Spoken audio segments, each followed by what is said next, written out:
There we go. What's going on, guys? In today's episode, we're going over advice for new physical therapy school graduates. So I want to say a big thank you to Manaz. I apologize if I'm saying your name wrong.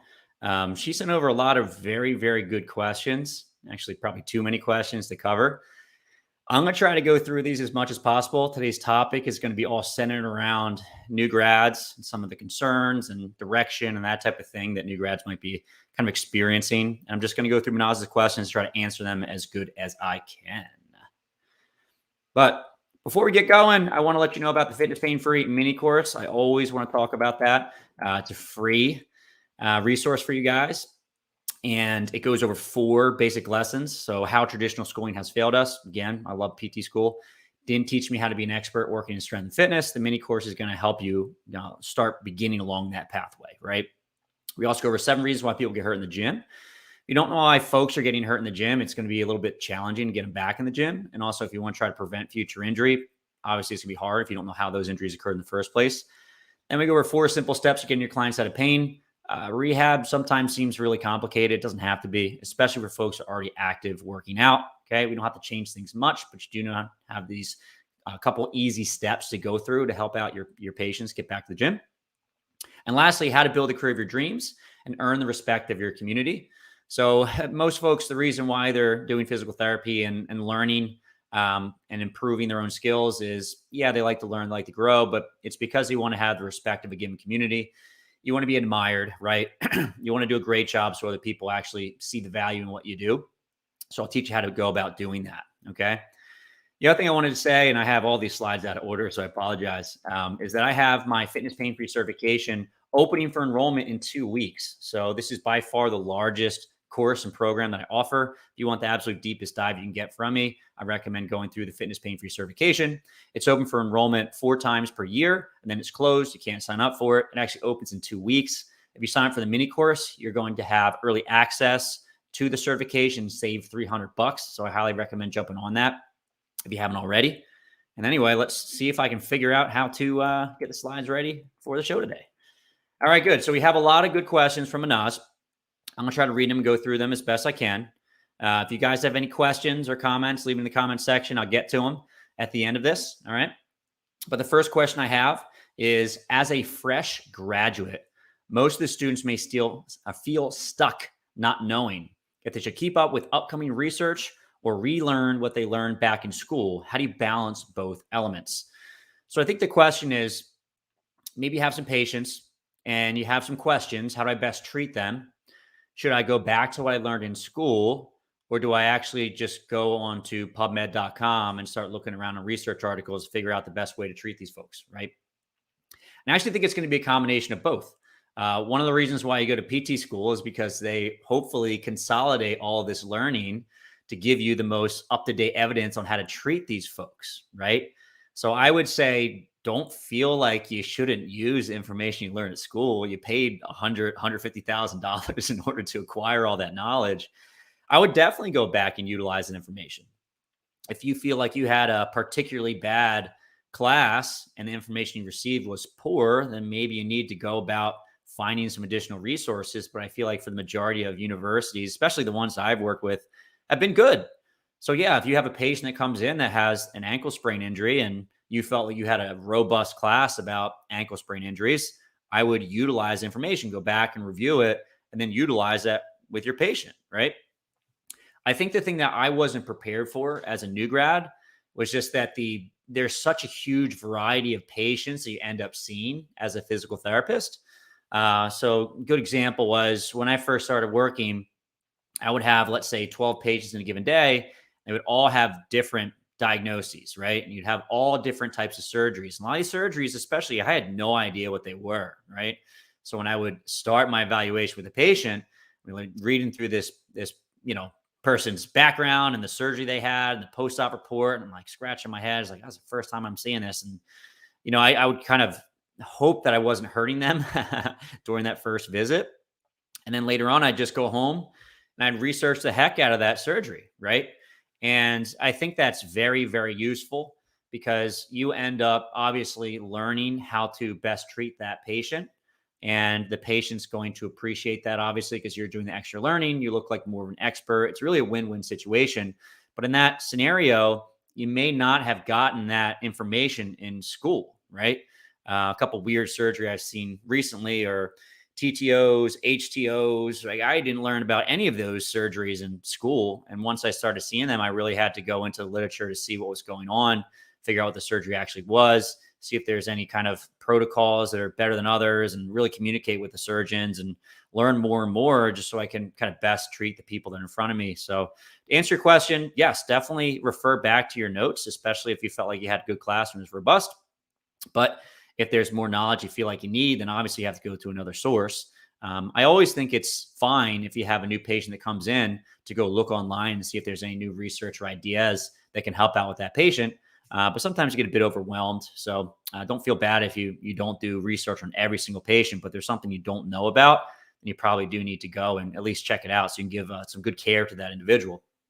So next question is, research can be daunting. What advice would you give a beginner to navigate this terrain?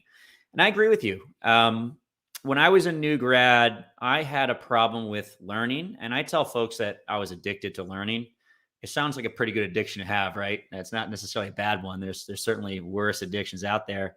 But I just felt like I needed to know everything, right? I wanted to be the best physical therapist I possibly could be.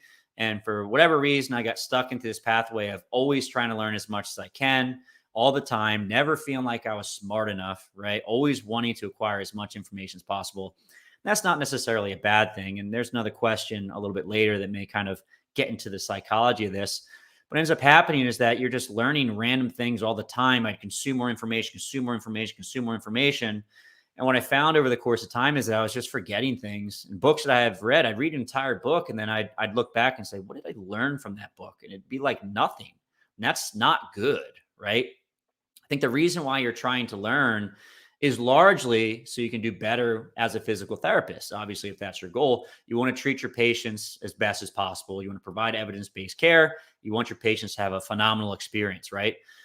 So one of the things I think is very useful for new grads is to do research on the patients that are right in front of you, right? And that's useful for a variety of reasons. So for one, we just went back to our goals, which is to be the best possible physical therapist we can be for our patients.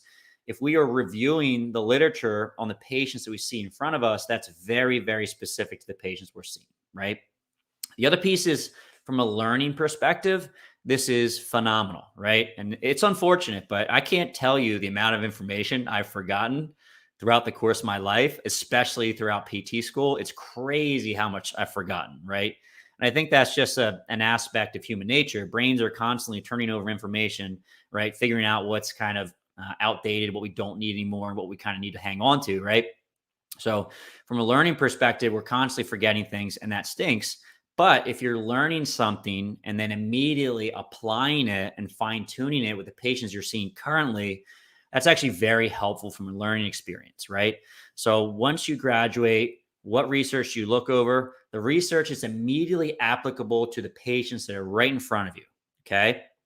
The other thing you can start to research are the holes in knowledge you need to know for maybe some of the patient populations you are seeing, but you didn't expect to see. I think that's another way to start going about it. And lastly, I think over the course of time, you're probably going to have specific populations that you just kind of like working best with.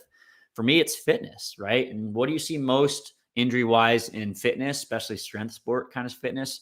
Well, it's low back pain, it's shoulder pain, it's knee pain. So that's what I spend the most time learning about.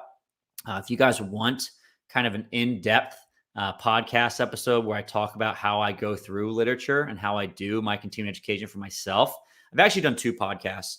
I will leave a link in the show notes. If you listen to the recorded version of this, you're going to have to check this out on YouTube because I will have the show notes. You can see that. But yeah, I think learning is very important. I definitely organize my own learning. But to answer your question, you want to just research what's best for your patients in front of you based on your goals. All right. Next question.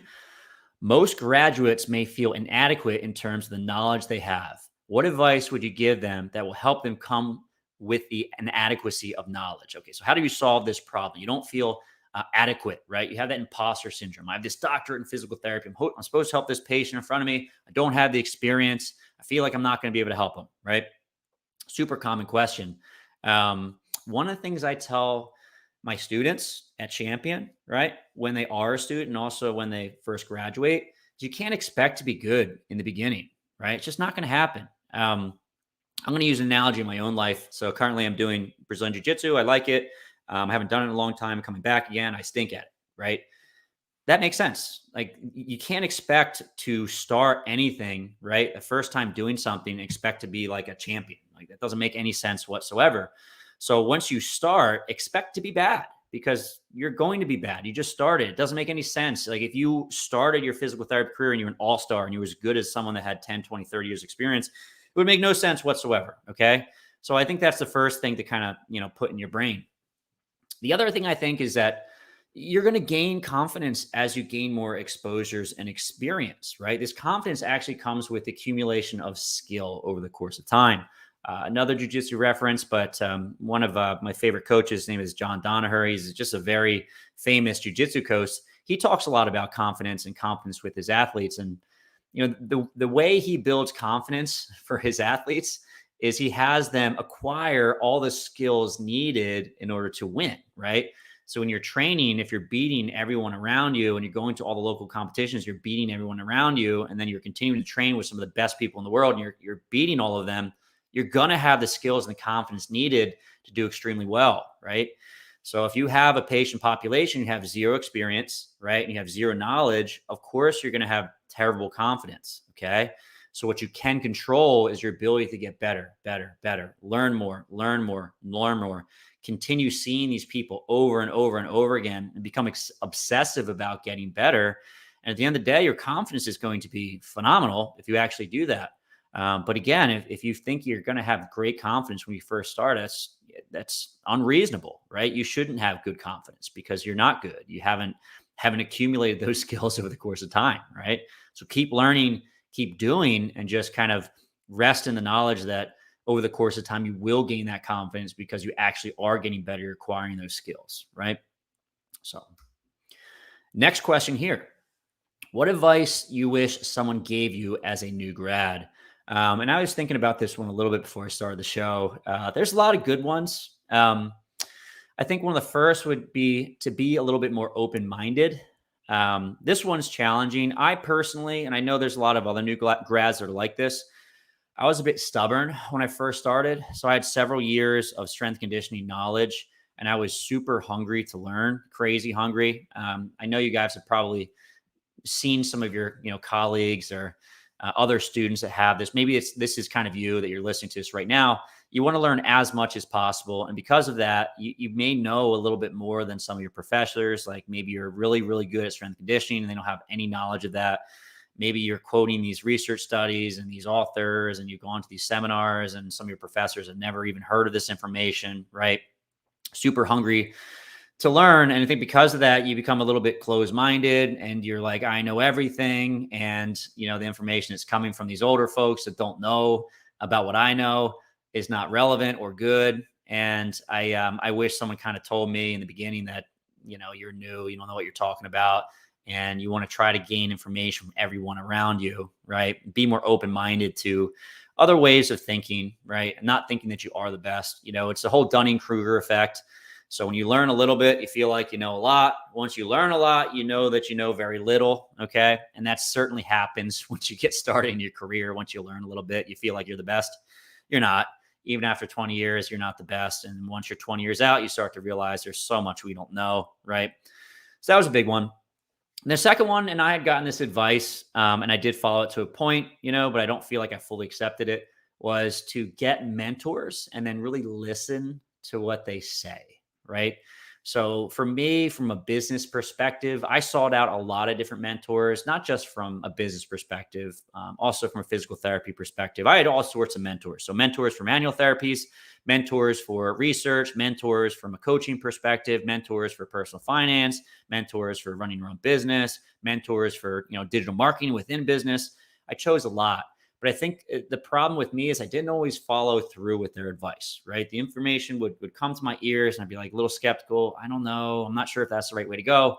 But the reason why you hire mentors or follow mentors in the first place is because they are where you wish you were, right? So let's say you're a new grad and you see someone like Mike Reinold, who's 20 years in front of you, and he's speaking internationally. He's head of the sports section or the sports section of the American Physical Therapy Association. He's working for the Red Sox, the White Sox. He's doing a crazy amount of stuff, right? He's exactly where you want to be. If he gives you some advice, you should listen to it and probably follow through. And of course, there's some bad advice out there, so you have to be a little bit careful. But I think earlier on in my career, I was given some advice.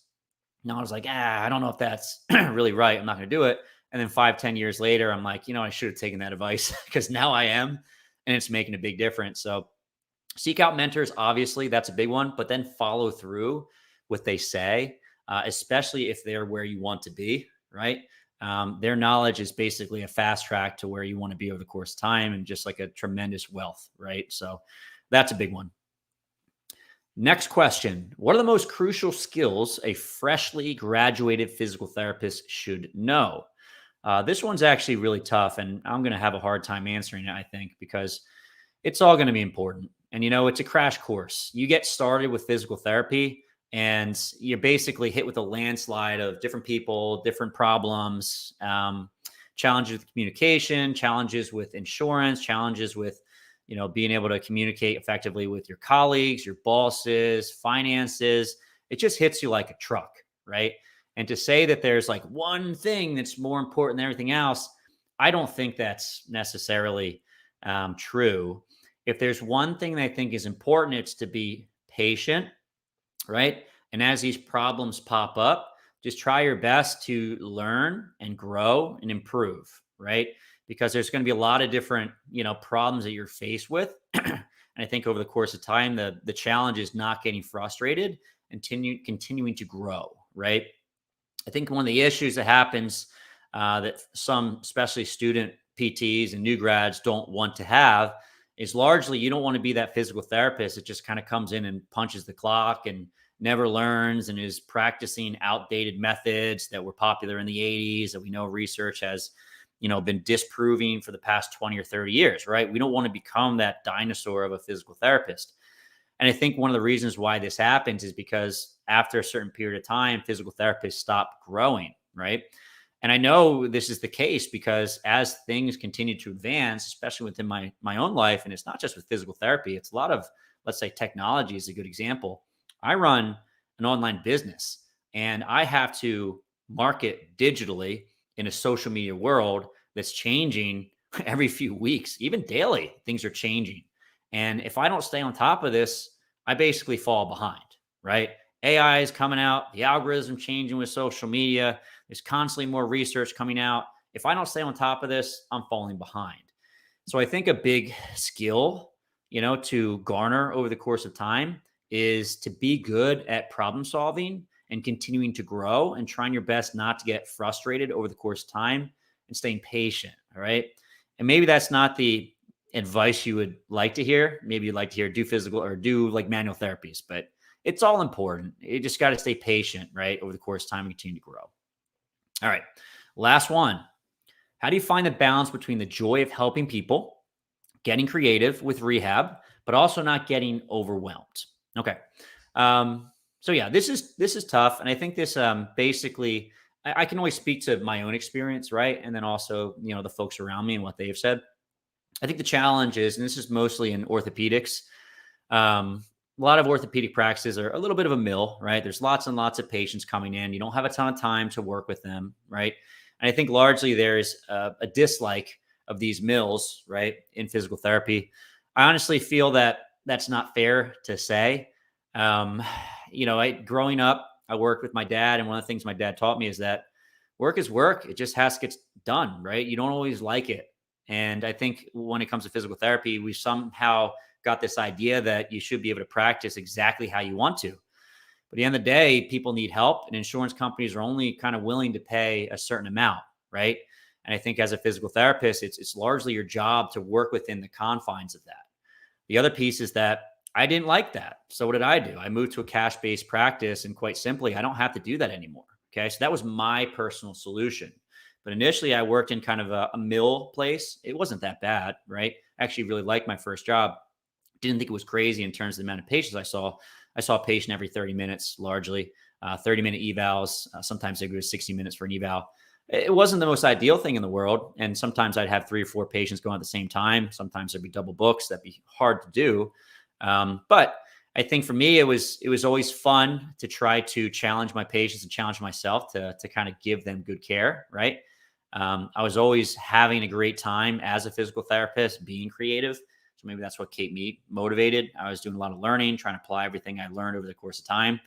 And the other piece of information that kind of helped me, and I just found this in the physical therapists around me that were kind of in the game for the longest, the ones that had 20 or 30 years of knowledge, right? And they're still doing well, and their mental health was kind of preserved. I think they were kind of okay with the situation as it was, meaning that when a patient came in that's very complicated, has a lot of stuff going on, and they need some more individualized time, care, and attention, you just sometimes can't give them that time and attention. And you know what? Some PTs are more or less okay with that, right? And I think that's in a lot of ways you kind of have to be okay with that, because the system is not currently operating the best way to help every single patient as much as you would like or the patient would like. And that's sometimes life. And I don't think you can go home at the end of the day and beat yourself up tremendously because you didn't feel like you were able to give the care that you wanted to because of the system that you're surrounded with, right? And I know that's a big problem. I would feel that quite frequently. I'd have a patient that was pretty complicated. I felt like they needed more time. I wasn't able to give it to them. And then they were basically kind of forced, to rush through this session. And sometimes I think their outcomes were maybe subpar because of that, or maybe they even leave to go another place. And I think that's just kind of the nature of the beast. And, that was very hard for me at first. And over the course of time, I stopped beating myself up. I was like, this is the system. This is how it is. I'm going to try my best. And at the end of the day, I got to go home and, I have to be able to sleep and, work out and do all the other things that are important in my life, have a family and that type of deal. Needless to say, I eventually moved from that system to a better system, and you obviously can do that. But I also feel like working in kind of an inpatient, outpatient center, in-network outpatient facility is fine. It has its pros and it has its cons. So that's all right. But if you feel eventually that you're not liking that anymore, you obviously have the option to move to more cash-based, maybe have a model that sees a little bit of patient care, and then you do a little bit of personal training on the side. You can supplement your income in a variety of ways. I think that we're living in a very interesting time where we don't have to practice physical therapy exactly how it has been practiced. So hopefully that makes sense. I feel like that last one, I was pretty bad with my words, so I apologize for that. But I actually think that is the last question. So one more time, I just want to let you know about the Fitness Pain-Free Mini Course. If you like what I was going over today, this is the next natural step to learn more from me. It's completely free. Like I said, we go over 4 very important lessons to level up your game as a coach and clinician working in the strength and fitness world. It's going to be 100% free. I'll leave a link in the show notes if you're watching the recorded version of this. If you want to check it out right now on Instagram, head to my profile. Under the highlights, you'll see a little tab that says free mini course. Go ahead and click on that and sign up. So now that we've gotten through, I just want to give a big thank you to everyone, especially Manaz, for these questions. I know I butchered your name. I really apologize for that. I'm not good with names. But I know I always say this, but you guys, I have tremendous, gratitude for you showing up and listening to me. The reason why I'm able to do this is because of the attention you guys give for me and hopefully the value you get from what I'm giving. So I'm always tremendously grateful for you guys listening. So thank you again. Thank you, Panaz. I'm going to go look at my phone. I'm going to see if there's any specific questions on there. If you guys have any questions on the recorded version of this, leave a comment. I'm always responding to the comments. If it's a good question, I'll actually do another show about it. So I'm going to grab my phone now. Let's take a look. And if there are no questions, I'm going to wrap this baby up. All right. What do we got here? What's up? What's up? What's up? Good, good, good. Okay. People joining. Wave, wave, wave. What's up, guys? What's up, guys? What's up, guys? Awesome. Cool. Thanks. Yeah, thank you, Yashish Shah. Appreciate it. All right. Thanks again, guys. That's the end of this episode. I will see you next Friday at 10:30. Bye, guys.